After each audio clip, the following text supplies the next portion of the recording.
Hello, it's Lorena Davies, and I'm going to do the What Do You Understand?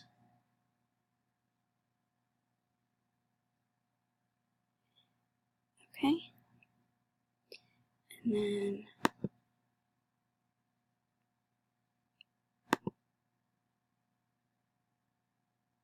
then I don't have any information here. I'm just in my room. Oh, sorry, that wasn't dizzy. Okay, sorry, let's get started. Okay. Who developed stages of cognitive development? That was Piaget. I think it was Jean-Paul or something Piaget, but he developed the stages of cognitive development. And what do I know about the stages? So the first one is sensory motor, and that is between birth and the age of 2. And then, what else? Sorry, I was trying to close my eyes to remember it. And that is when they know that the mom is in the other room. So that an object that isn't there, they know it's still like alive and stuff, and still an object. Then the next one is preoperational. Preoperational is 2 to about 7 years of age, and that one has to do with. Oh gosh, I might have to come back to that one. Sorry, give me a minute to think about it.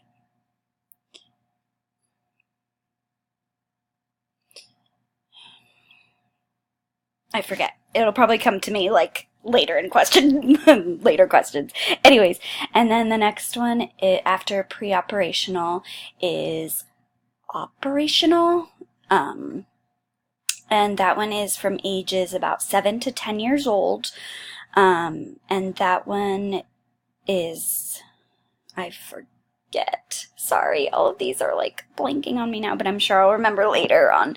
And then the last one is sorry, I remembered them like mnemonically. SPCF, formal operational. And that one is ages about 12 or 14 to adulthood. And that one's like you're finding yourself and everything like that. You're able to, what was it? Sorry.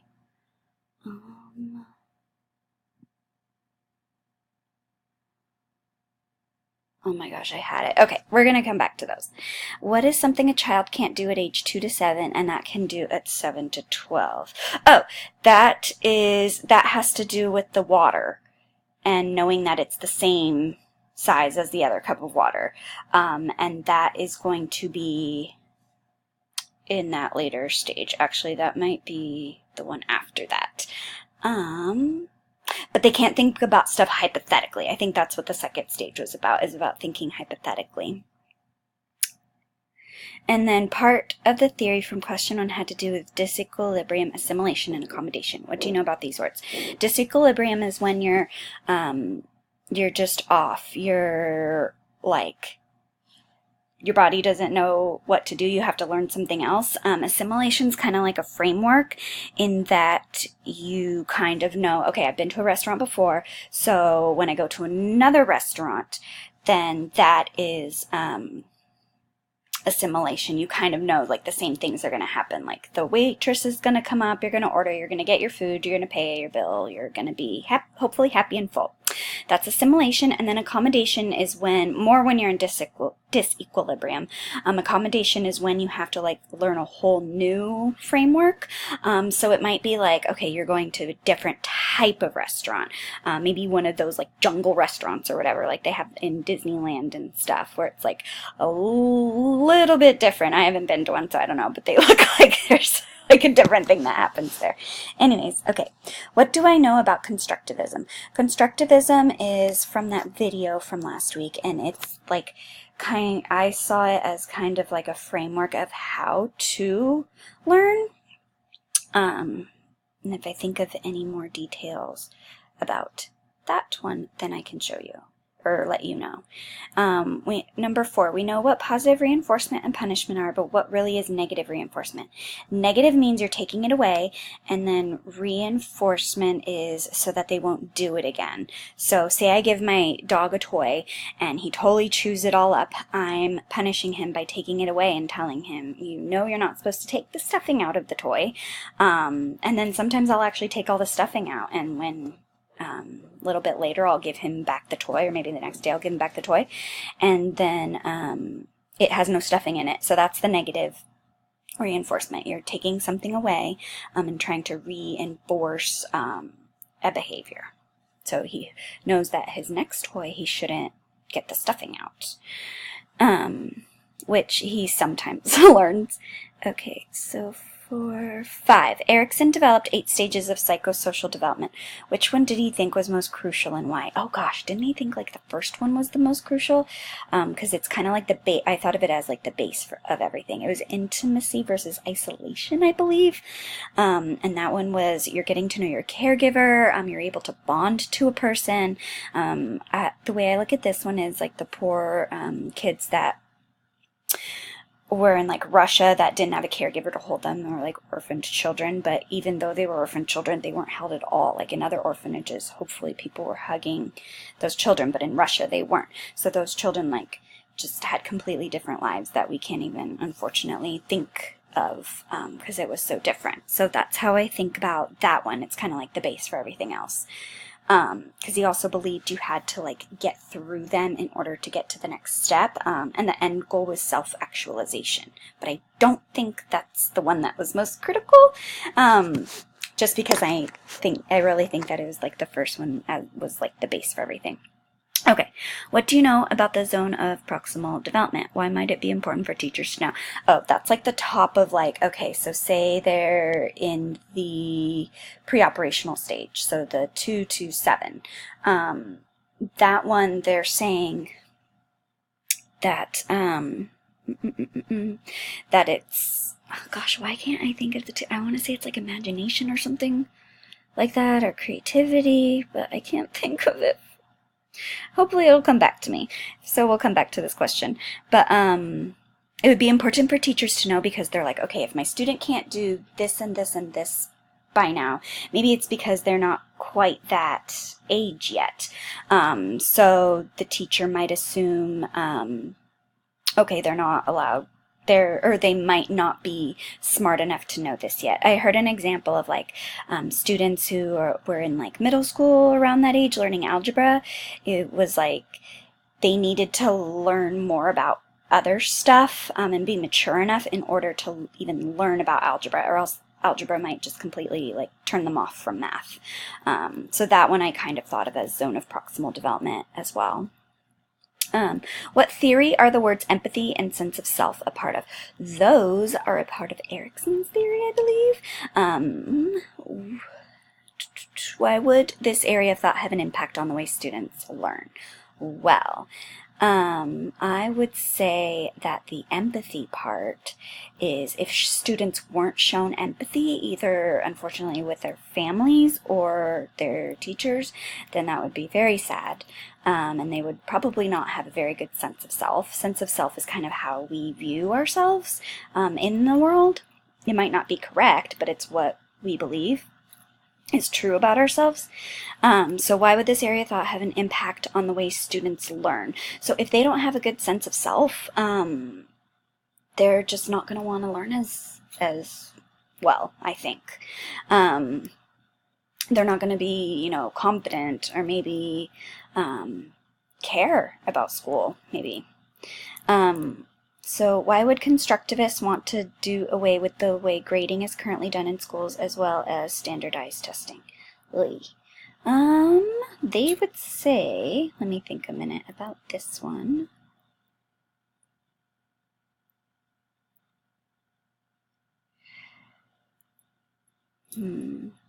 I think this one is because constructivism is, I feel like it's more like working together as a group. Oh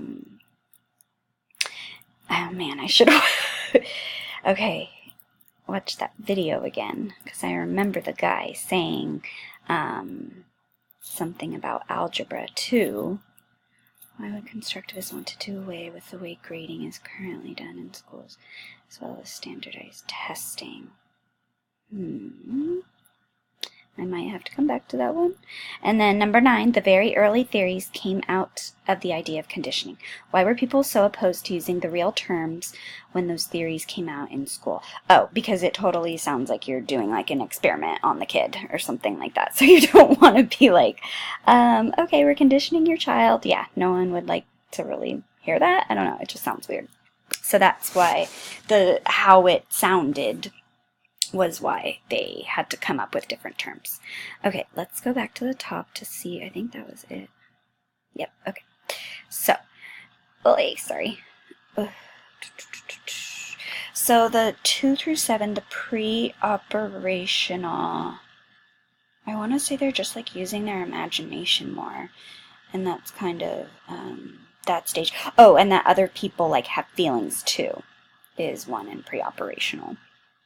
So it's like my niece, who's 6, is understanding, like, okay, she has her own views of the world, and I have my own views of the world, and they're different from, you know, maybe one of her classmates' views. Okay, so then the other one was concrete, and that was where, that was the one where the glasses, they know that, the water thing. So it's conservation, I think it's called. Yeah, that the water is still the same whether it's in a tall, like skinny glass or in a like round, shorter glass. Let's see. What is something they can't do at age 7 that they can do at age 7 to 12? Oh, that was the conservation one. Okay, I think we remembered all of those ones. Constructivism, that one's still fuzzy. I totally remember the video, but I was like, I do remember to keep having to pause it because I was like, couldn't grasp it very well. I would just say, like, it's kind of the overview of how we think, and that it does have to relate to do with community learning, is what I kind of remember about that one. We know zone of proximal development. I think I answered that question from up here that I had forgotten about. Theory, Erikson, instructors. The grading one.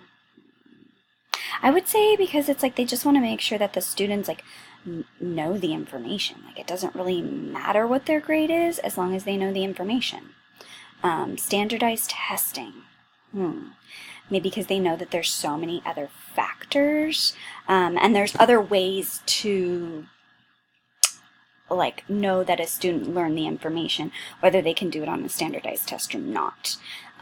Students could create like a video like this to show that they know the work, different projects and stuff like that. So I would think that that would probably be why. And then we answered that. Okay, I think we're good to go. Thank you. Bye.